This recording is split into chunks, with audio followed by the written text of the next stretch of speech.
নমস্কার সকলকে। আজকে নিয়ে এসেছি সানডে স্পেশাল খাসির মাংসের রেসিপি। একদম খাসির মাংস যেটা পাতলা ঝোল লাল লাল ওরকমই বানাবো। তো তার জন্য প্রথমে আমি মাংসটাকে ধুয়ে পরিষ্কার করে একটু টক দই আর লঙ্কার গুঁড়ো এই দিয়ে ম্যারিনেট করে রাখলাম, আর সামান্য একটু নুন দিয়েছিলাম যাতে মাংসের ভেতরেও নুনটা ঢুকে যায়। তো এইটা দিয়ে ভালো করে মাংসটাকে মাখিয়ে তারপরে আমি 1 ঘন্টা মতো ফ্রিজে রেখে দিয়েছিলাম। তারপরে এখানে কড়াই বসিয়ে দিয়েছি, কড়াইতে দিয়ে দিলাম তেজপাতা এবং গোটা গরম মশলা ফোড়ন, মানে এলাচ, দারচিনি, লবঙ্গ।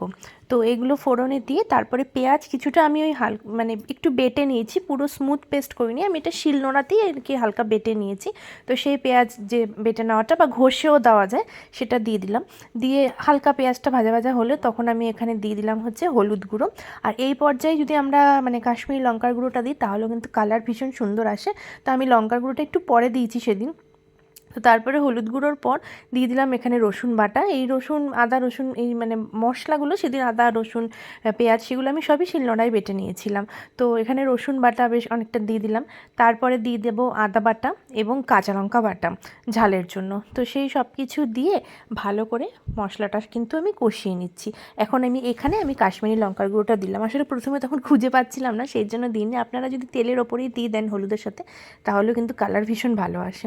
আর লঙ্কা গুঁড়ো যেহেতু আমি ম্যারিনেশনের সময় বেশ খানিকটা লঙ্কা গুঁড়ো দিয়েছিলাম দইয়ের সাথে, তো এখন আমি দেবো কিন্তু সামান্য বুঝে, কারণ আমি আবার লঙ্কা বাটাও ইউজ করেছি ঝালের জন্য। তো ওই মশলাটা আমার ভাজা ভাজা হয়ে গেছে, তখন আমি এই ম্যারিনেট করে রাখা মাংসটা দিয়ে দিলাম। আর মাংসটা যখন আমি দিয়েছি তখন গ্যাসের ফ্লেমটা একদম কম রেখেছি, যেহেতু মাংসতে দই মাখানো আছে। তো হাই ফ্লেমে যদি ওটা দিই দইটা একটু ফেটে যাওয়ার চান্স থাকে, তাই গ্যাসের ফ্লেমটা একদম কমিয়ে তারপরে এই ম্যারিনেট করে রাখা মাংসটা দিয়ে দিলাম। এবার গ্যাসের ফ্লেমটা ওই কম থেকে মাঝারি ওরকম আঁচে রেখে ভালো করে মশলাটার সাথে মাংসটাকে কষিয়ে নেব, বেশ অনেকক্ষণ ধরে কষাবো। আর একটা কথা, আমি আলু যেগুলো দেবো মানে মাংসের গ্রেভিতে যেগুলো আলু দেবো সেই আলুগুলো কিন্তু আমি আগেই ওগুলোকে হালকা ভেজে রেখেছি, ওগুলো পরে অ্যাড করব। কারণ এমনিতেই চন্দ্রমুখী আলু তো এখন যদি ভাজাও আছে, তো এখন যদি অ্যাড করি তাহলে কিন্তু আলুটা গলে যাওয়ার চান্স থাকে। তো আলুগুলোকে আমি মানে কষানোর শেষের দিকে অ্যাড করব। এখন ভালো করে কষিয়ে নিচ্ছি, আর দিয়ে দিলাম কিছুটা মিট মশলা, আর কোনো গুঁড়ো মশলা সেরকম দিইনি। মিট মশলা দিয়ে দিয়েছি, দিয়ে মাংসটাকে ভালো করে কষাচ্ছি। কষাতে কষাতে কিন্তু দেখা যাচ্ছে যে মাংসের কালারটা কিন্তু বেশ চেঞ্জ হয়ে এসছে এবং ডার্ক হয়ে গেছে এবং এর সামান্য তেলও ছাড়ছে। তো অনেকটাই কষানো আর কি হয়ে এসছে।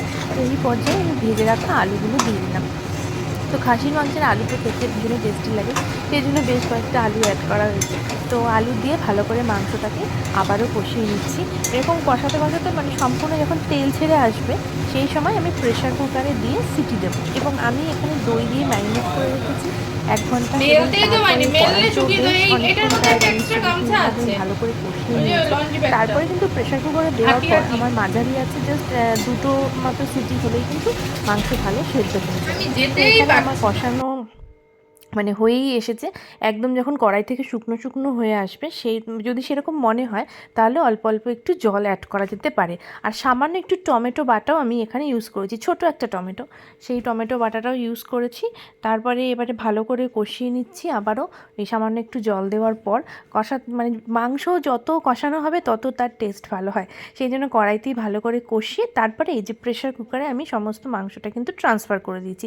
আর গ্রেভির জন্য হালকা গরম জল আমি ইউজ করেছিলাম সব। তারপরে ওপর থেকে 4টে কাঁচা লঙ্কা চিড়ে প্রেশার কুকার বন্ধ করে আমি ওই মাঝারি আছে 2 কি 3টে সিটি দিয়েছি।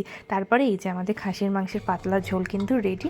খেতে ভীষণ টেস্টি হয়েছিল। এটা সবথেকে বেস্ট লাগে যেটা হচ্ছে গরম ভাতের সাথে। আপনারা চাইলে পোলাওয়ের সাথেও খেতে পারেন, ফ্রাইড রাইসের সাথেও খেতে পারেন, কিন্তু গরম ভাতের সাথে কিন্তু এটা বেস্ট লাগে। সেদিনের মাংসটা খেতে সত্যিই খুবই টেস্টি হয়েছিল। আর ভিডিওটা যদি আপনাদের ভালো লেগে থাকে তাহলে একটু লাইক আর চ্যানেলটাকে সাবস্ক্রাইব করবেন।